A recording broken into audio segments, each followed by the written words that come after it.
Buenas noches, apreciado profesor José Alberto Leal.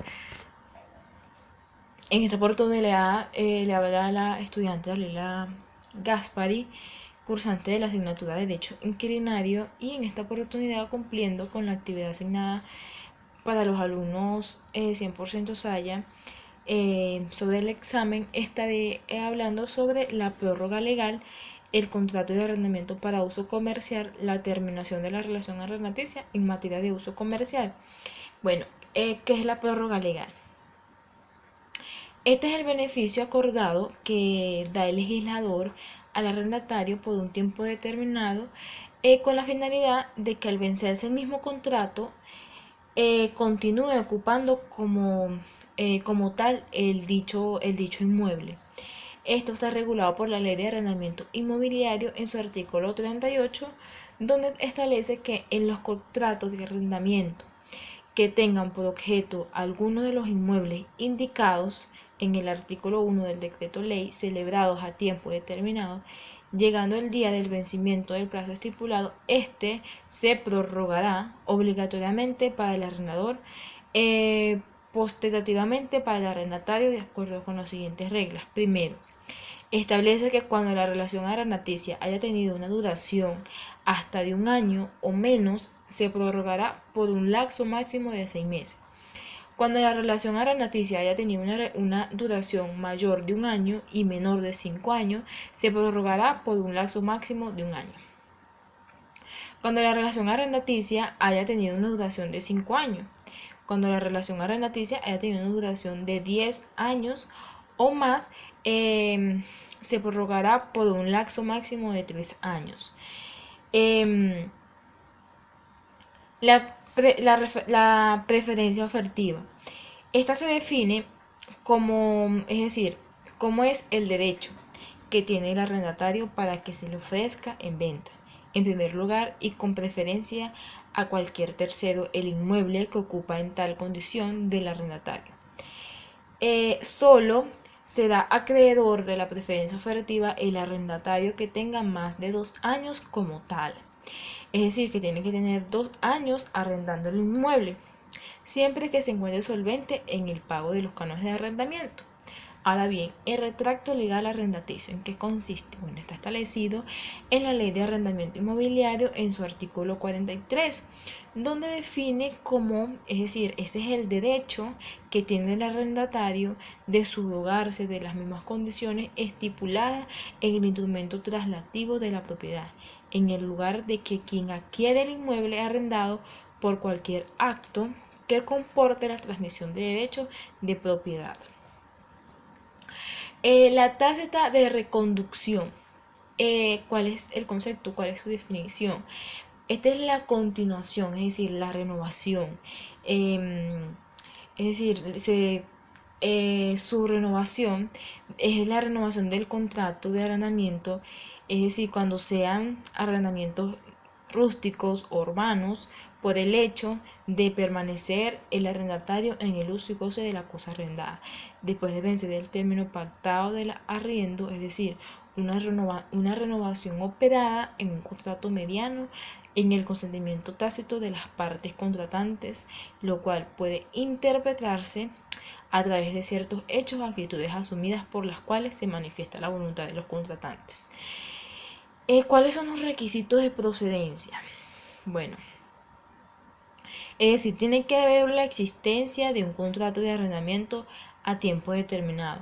También tiene que haber la ocupación del inmueble arrendado después del vencimiento del término. Que no exista la oposición de la parte del propietario de dicha ocupación, es decir, para que pueda existir el tácito de reconducción, es decir, la renovación de un contrato de arrendamiento, tienen que existir estos requisitos de procedencia. Fases para promoverla. Está la fase en la que, es decir, cuando ocurre que cuando se fija inicialmente un plazo de duración, si los contratantes no acuerdan la prorrogación, el contrato concluye el día prefijado sin necesidad de requerimiento, salvo que por razón del objeto o que se encontrara sometido a un régimen normativo especial. Como siguiente está si al terminar el contrato el inquilino o arrendatario permanece disfrutando 15 días del inmueble arrendado con la aquiescencia o en el consentimiento del arrendador. Entonces se entiende que el contrato eh, se renueva tácitamente. Bueno, en el siguiente es que si el inmueble es urbano, el nuevo plazo se entiende hecho por años, cuando se ha fijado un alquiler anual por meses. Cuando estamos ante un inmueble rústico, el plazo del nuevo contrato se entiende hecho por todo el tiempo necesario para la recolección. Bueno, ahora viene el desalojo de hecho. ¿En qué consiste el desalojo de hecho? Bueno, el desalojo de hecho es cuando arbitrariamente el propietario del bien forzadamente le pide a los arrendatarios que salgan del lugar.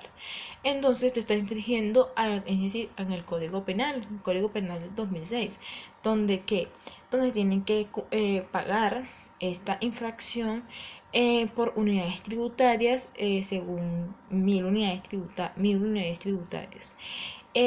Estará violando a la violación del domicilio en el artículo 183, a la prohibición de hacerse justicia por sí mismo en el artículo 170 y perturbación de la paciencia posesión de bienes inmuebles.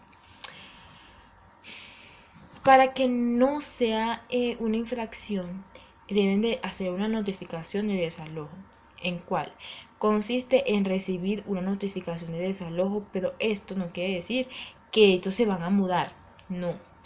Lo que quiere decir generalmente es que el tribunal le hace esa citación para que ellos comparezcan y no pueda llegar a ese desalojo. Pero sucede en el caso que generalmente se expide una cantidad específica de días para dejar el inmueble, a menos que cumpla ciertas condiciones. Tienen que cumplir unas condiciones para que no pase esto. Es muy probable que esto se trate de pagar el alquiler adecuado o de corregir las infracciones al contrato de arrendamiento que se hubieran cometido. Posiblemente, si cumple los términos de la notificación de desalojo y corrige las deficiencias, no tiene que mudarse nada. Pero si no cumple las condiciones de la notificación de desalojo y ya no puede negociar con el propietario, este posiblemente continúe el proceso de la demanda de desalojo en los tribunales, en el cual este proceso se llama juicio de desahucio. Toma la posesión violenta o disposición, todos estos son formas de desalojo. Y bueno, y ahí ya vendría el procedimiento para que esta persona desaloje.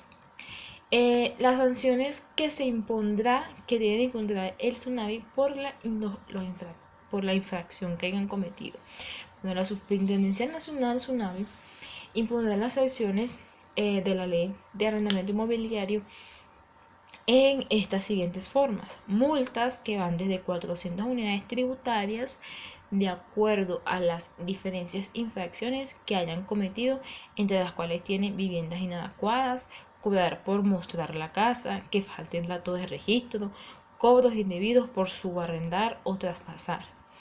Y también todos los desalojos realizados en forma arbitraria por el propietario de un inmueble destinado a vivienda, habitación o posesión serán sancionados de 1000 unidades tributarias.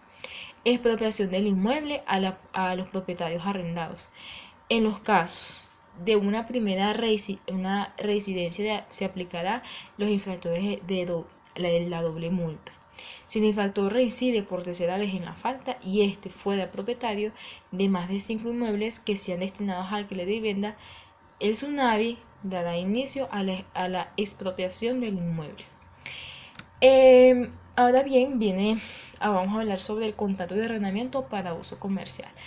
¿Qué es el contrato de arrendamiento? El contrato de arrendamiento entendemos que es aquel acuerdo que tienen las partes para que estos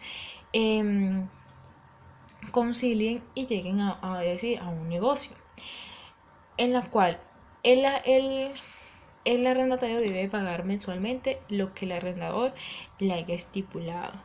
Y este contrato de arrendamiento dura por lo generalmente un año y tienen que especificar la actividad de la cual van a realizar porque es para uso comercial. ¿Cuáles son los elementos? El primer elemento es la formalización, es decir, tienen que formar un contrato. Por lo general tienen que ser escrito. ¿Por qué? Porque es un contrato para uso comercial y mayormente debemos de justificarlo, no solamente verbal. Y así como también el arrendador y el arrendatario. Es decir, el arrendador puede pactarse qué ocurrirá en caso de que su arrendador procediese a la enajenación de la finca arrendada, cosas así. Pero ambos tienen que cumplir con su obligación en la cual estos hayan quedado. Y el destino del local, es decir, si van a realizar un contrato de arrendamiento, deben estipular lo que va a realizar en dicha actividad. Y no puede, decir, hacer otra cosa en la cual no la haya estipulado en el contrato de arrendamiento.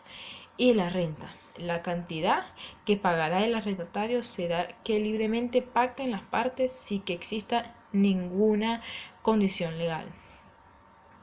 Y la actualización de la renta, que es el arrendador que debe de actualizarla, pero cuando el arrendamiento se pacta por más de un año, las partes podrán estipular una actualización de la renta y modo y tiempo en que esta se efectuará. Los derechos y deberes del arrendador. El arrendador tiene como deber entregar en buen estado el mantenimiento y conservación solvente, es decir, en buenas condiciones el lugar, el inmueble. Tiene la obligación de garantizar el uso y goce pacífico del inmueble, no estar fastidiando al arrendatario durante el tiempo del contrato. Cubrir los costos de las reparaciones mayores de locales que sean generales, que no lo haya ocasionado el arrendatario. No puede cobrar cargos de arrendamiento que no sean aquellos calculados según el método que la ley ofrece. Los deberes y derechos del arrendatario. Ellos no van a estar obligados de pagar primas por cesión, traspaso, arriendo, por venta del punto comercial o aceptar como condición para la celebración de contratos de compra de bienes muebles que se encuentren en el local. Debe de pagar al arrendador canon de arrendamiento según la cantidad y oportunidad que hayan fijado. No podrá modificar el uso y rubro comercial en el cual lo hayan estipulado en el arrendamiento. Deberá notificar al arrendador los 3 días siguientes a la detención de la falla los daños que ellos mismos hayan causado. Debe pagar los gastos y las mejoras que ellos hayan hecho, y al culminar la arrendación arrendaticia, estos tienen que entregarlo en el mismo estado en que fue recibida, y tienen derecho a que se le otorgue un contrato escrito y autenticado. Las garantías, es decir, el arrendatario tiene garantías y el arrendador debe de establecérselas, en la cual el arrendador podrá exigir al arrendatario garantías en respaldo de las obligaciones asumidas por este. Estas podrán ser mediante depósito en efectivo o fianza. En ningún caso podrán coincidir ambos tipos de garantías según el artículo 19. El artículo 21 del arrendamiento de 1999 contempla el derecho del arrendador de recibir garantías reales o personales por parte del arrendatario en respaldo de sus obligaciones, en ningún caso pudiendo concebir ambos tipos de garantías. La competencia para la fijación del canon. ¿De quién es la competencia? La competencia es del SUNDEC, es decir, la Superintendencia Nacional de la Defensa de los Derechos Socioeconómicos, SUNDEC, organismo encargado de asistir al Ministerio de Poder Popular para el Comercio en la aplicación de esta ley, es decir, para aplicar la fijación del canon. ¿Cuál es la oportunidad para cancelar? Bueno, esa oportunidad con relación al pago del canon de arrendamiento se dispone que el mismo se realizará por la cantidad y oportunidad que debidamente ellos hayan fijado, mediante depósito en una cuenta bancaria que el arrendador debe de abrir a su nombre, la cual no podrá clausurarse durante la vigencia del contrato. ¿Cuál es el procedimiento? Los procedimientos a ser relacionados son las partes a la hora de precisar. Los canos son canon de arrendamiento fijo, es decir, Esta consiste en que se toma en cuenta el valor del inmueble, o sea, de lo que cueste el inmueble para el momento de la negociación, siendo determinada por el SUNDE a través de un evalúo en el cual, es decir, el costo de la reposición mediante metodología que fijará para ello en el porcentaje de la rentabilidad anual prevista al 12% para el primer año y el 20% cuando se trata de centros comerciales y locales nuevos, y canon de arrendamiento variable pactado en base al 1% y 8% sobre el monto de las ventajas realizadas cuando se trata de actividades de entrenamiento. Las partes podrán convenir porcentaje de 8 y 15%. Y el canon de arrendamiento mixto, compuesto por los métodos descritos en los puntos 1 y 2, es decir, por porción fija más porcentaje en venta, indicándose que la porción fija no podrá ser superior al 50% de lo que corresponda en un canon de arrendamiento fijo, mientras que el porcentaje de ventas no podrá exceder del 8%. Bueno, ¿cuál es la fórmula? Yo hice la fórmula acá en un cuadernito para que la pueda ver, porque es decir, el canon de arrendamiento, fijo, está estipulado así. Primero, EBI, que es el valor del inmueble, entre 12 y entre M2A mayúscula, que es metros cuadrados. Y cerramos el paréntesis por M2A minúscula, que son los metros cuadrados a arrendar, por el porcentaje de RA, que es el porcentaje de la rentabilidad. Y bueno, y con esto, sumando esto y realizando el cálculo de esto, se saca el canon de arrendamiento. Bueno, ahora bien, la terminación de la relación arrendaticia en materia de uso comercial, su definición. Es decir, en todo caso, la terminación arrendaticia es cuando acaba el contrato de arrendamiento. Se distinguen los derechos y las obligaciones de ambas partes. Y ahora bien, ¿qué es el desalojo? El desalojo es la acción por la cual las personas tienen que salir del lugar o mudarse porque acabó el contrato o por algunas razones que están establecidas en el artículo 40 de la ley de arrendamiento, en las cuales son las siguientes. Es decir, que el arrendador haya dejado de pagar 2 canones de arrendamiento y 2 cuotas de condominio o gastos comunes consecutivos, que el arrendatario haya destinado el inmueble a usos deshonestos indebidos en contravención con el contrato de arrendamiento a las normas que regulan la convivencia ciudadana, que el arrendatario haya ocasionado al inmueble deterioros mayores que los de los provenientes de uso normal o efectuados, que el inmueble vaya a ser objeto de una demolición o reparaciones, que el arrendatario haya cedido al contrato de arrendamiento subarrendado total parcialmente del inmueble. Estas son las causas en las cuales se tienen que tomar en cuenta un desalojo. ¿Cuáles son las prohibiciones? Ya establecido en el artículo 41 de la ley de arrendamiento de inmuebles, en lo cual queda prohibido el cobro por exhibido o mostrar inmuebles en oferta para el arrendamiento. En el arrendamiento de inmuebles con condiciones físicas inadecuadas, el arrendamiento, salvo en los casos previamente acordados por el propietario y por el arrendador en el contrato respectivo. Establecer cánones de arrendamiento según el procedimiento ajeno a lo estipulado en el decreto. Establecer cánones de arrendamiento en moneda extranjera. El cobro por activos intangibles tales como las relaciones, reputaciones y otros factores similares. El ajuste de cánones de arrendamiento durante la vigencia. Y también el cobro de multas por parte del arrendador. Todas estas son prohibiciones establecidas en el artículo 41. ¿Cuál es el procedimiento judicial de competencia jurisdiccional? Bueno, en lo relativo a la impugnación de los actos administrativos emanados del SUNDE, la competencia judicial de la área metropolitana es de Caracas. Corresponde a los tribunales superiores en lo contencioso administrativo y en el resto del país. La competencia corresponde a los juzgados del municipio, a los cuales se le atribuye la competencia especial contencioso administrativo en materia de arrendamiento comercial. Y en cuanto al procedimiento jurisdiccionales en materia de arrendamientos comerciales de servicios afines, será competencia de la jurisdicción civil ordinaria por la vía del procedimiento oral establecido en el Código de Procedimiento Civil en su artículo 43. Bueno, por los momentos esto es todo. Muchas gracias.